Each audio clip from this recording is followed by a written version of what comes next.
जय श्री कृष्ण। आप सबका वैदिक प्रेडिक्ट में स्वागत करता हूं। आज बात करेंगे केतु के बारे में। केतु ग्रह जो अपना परिवर्तन कर रहे हैं 12 अप्रैल को। जैसे राहु है तो राहु की साथी है ये छाया ग्रह, तो दोनों साथ साथ चलती हैं 180 डिग्रीज पे। तो इनका परिवर्तन भी ऐसे ही है, 1.5 साल के लिए होता है।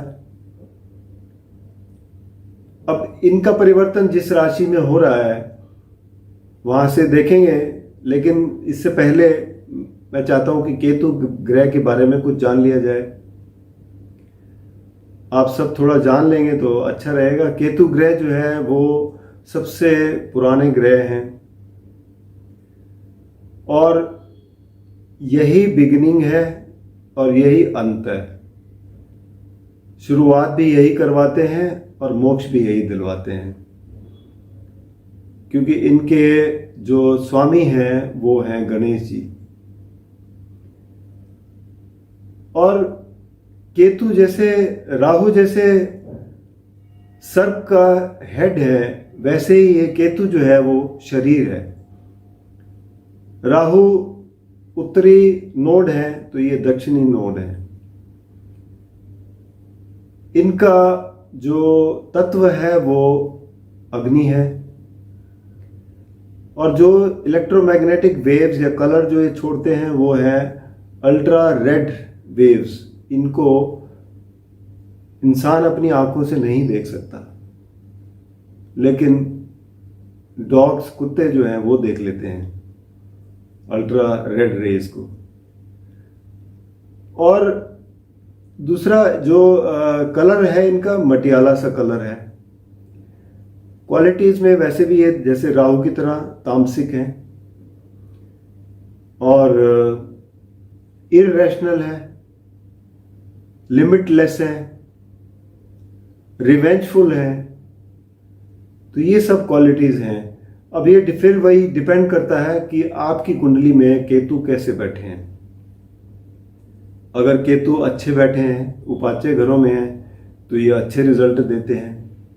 या अगर केंद्र त्रिकोण स्थान में भी हैं, तो जैसे उसके स्वामी बैठे हैं और अच्छी स्थिति में बैठे हैं, उस पर केतु पर कोई दुष्प्रभाव नहीं है, तो बहुत अच्छे परिणाम देते हैं। तो कुल मिलाकर जो इनकी स्थिति है वो तभी जानी जा सकती है कुंडली से। बाकी जनरल जो परिणाम है वो हम देखेंगे राशि के हिसाब से। तो सबसे पहले, क्योंकि इनका राशि परिवर्तन जो है वो हो रहा है वृश्चिक राशि क्योंकि मंगल की राशि है और यहाँ पर ये ऊंच के भी कहलाए जाते हैं। यहाँ पर इन्होंने वृश्चिक राशि वालों को बहुत अच्छे परिणाम दिए होंगे।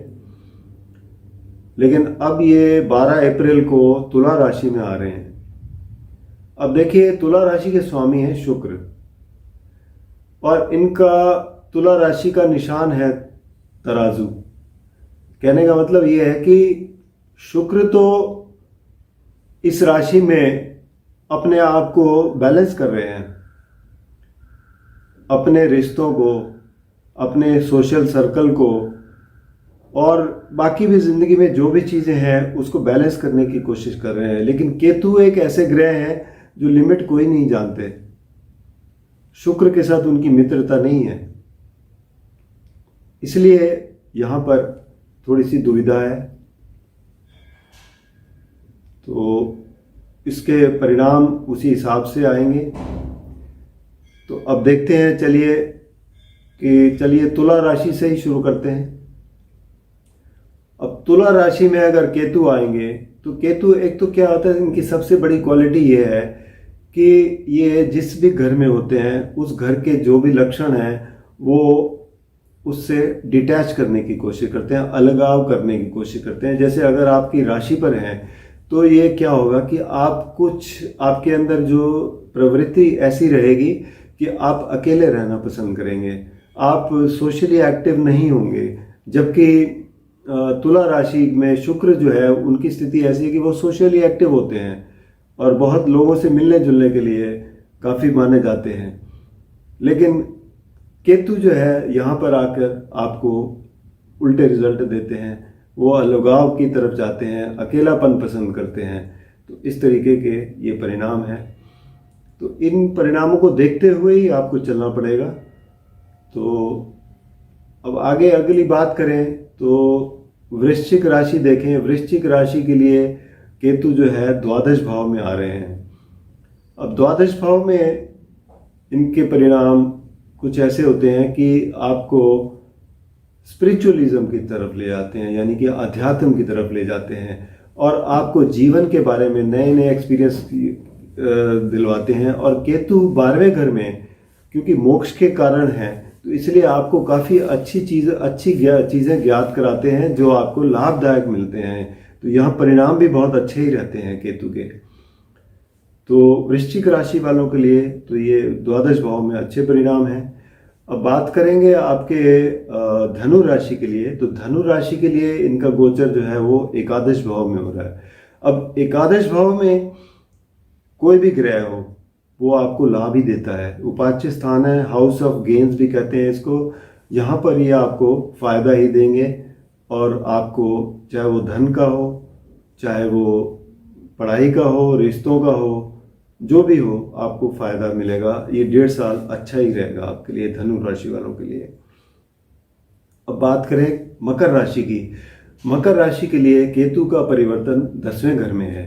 10वां घर जो कि आपका कामकाज का क्षेत्र है, आपका प्रोफेशन है, बिजनेस है, जॉब है, इन सब के लिए है। लेकिन यहाँ पर केतु का बैठना हालांकि है तो केंद्र स्थान में, डिपेंड करेगा कि शुक्र की स्थिति कैसी है।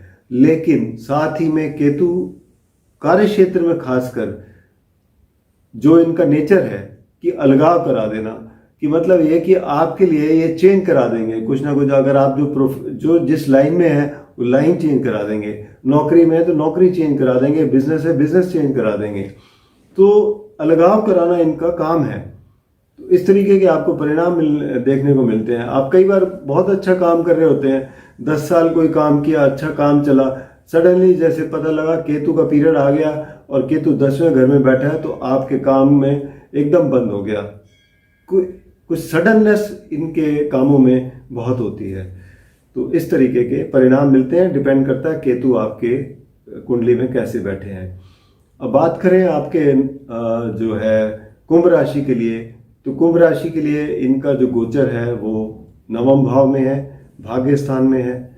तो भाग्य स्थान में केतु का होना, हालांकि क्योंकि धर्म स्थान भी है, धर्म को तो बढ़ावा मिलेगा, आप हो सकता है धार्मिक कार्यों में हिस्सा लें, आपकी यात्राएं भी सफल होंगी।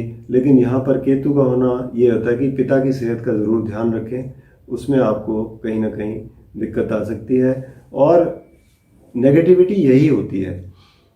अब बात करें मीन राशि की। तो मीन राशि के लिए इनका गोचर 8वें भाव में होने जा रहा है। 8वां भाव वैसे भी मीन राशि के लिए अच्छा नहीं गिना जाता, दुष्ट स्थान है। दुष्ट स्थान में केतु का होना ये एक बहुत ही मतलब आपको अचानक कोई स्थिति ऐसी पैदा कर सकता है कि आपको कोई स्वास्थ्य में प्रॉब्लम आ जाए या आपको धन में कोई नुकसान हो जाए। तो सोच समझ कर चलिए, अपनी जो प्लान है उसको एक बार अच्छी तरह से देख लीजिए कि आपको सूट करती है या नहीं, क्योंकि ये स्थिति कुछ ऐसी है। अब बात करें मेष राशि के लिए। मेष राशि के लिए 7वें भाव में है। अब 7वां भाव रिश्तों का है, पति पत्नी के रिश्तों का है, व्यवसाय के रिश्तों का है, या बाहर के जितने भी आपके रिश्ते हैं उनका है।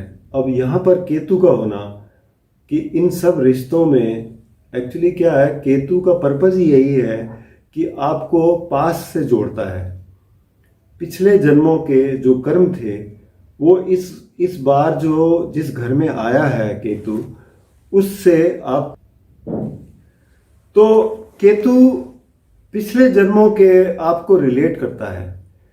अब 7वें भाव में आया है तो आपके कहीं ना कहीं जो रिश्तों में कोई खटास रही होगी या कोई रिश्तों में कोई प्रॉब्लम रही होगी, उसको ये आपको जो कर्म है उसको खत्म करने के लिए आया है। तो इसलिए किन रिश्तों के साथ रहना है, किन रिश्तों से दूर रहना है, ये आपको बताएगा ये तुला राशि में सप्तम भाव में आके। बात करेंगे आपके वृषभ राशि की। वृषभ राशि में ये आ रहा है आपके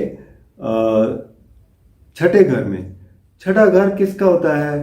रोग रिपु ऋण का होता है। और यहाँ पर केतु का उपस्थिति आपको इन सब चीज़ों से निजात दिलाएगी, आपको फायदा देगी। तो यहाँ पर स्थिति आपके लिए लाभकारी होगी। अब इसके बाद बात करें आपके मिथुन राशि की। तो मिथुन राशि के लिए इनका गोचर हो रहा है पंचम भाव में। पंचम भाव शिक्षा का, बच्चों का, क्रिएटिविटी का, पूर्व पुण्य का है। तो अगर पिछले जन्म से रिलेट कर रहा है तो इसका मतलब ये है कि इन सब चीज़ों में आपके जो कुछ कर्म रहे होंगे उसको ये निपटाने आया है यहाँ पर। अगर आपने कोई ऐसे काम किए हैं जो एजुकेशन में कोई काम किए हैं तो यहाँ पे आपको लाभ दे देगा। और अगर आपने नहीं किए कोई काम तो उनसे यहाँ पर आपको कुछ हासिल नहीं होगा, आपको अधिक मेहनत करनी पड़ेगी। बच्चों के मामले में भी ऐसा ही है कि अगर आपके कुछ पहले की कुछ दिक्कत रही हैं तो यहाँ पर आपकी जो है उन दिक्कतों को दूर करेगा। और नहीं तो ये आपको कुछ अलग से ही परिणाम देगा, जैसे कि आपके कभी बच्चे होने में दिक्कत होगी, कभी मिसकैरेज होगा, और इस तरीके के परिणाम देता है ये। अब बात करें आपके लिए कर्क राशि की। तो कर्क राशि के लिए इनका गोचर जो है वो चौथे घर में होने जा रहा है। चौथा घर माँ का है, प्रॉपर्टी का है, वाहन का है। तो इन सब में केतु का होना कोई अच्छा परिणाम तो नहीं है, लेकिन फिर भी अगर इन पर दुष्प्रभाव है तो ज़रूर माँ की सेहत का ध्यान रखिए।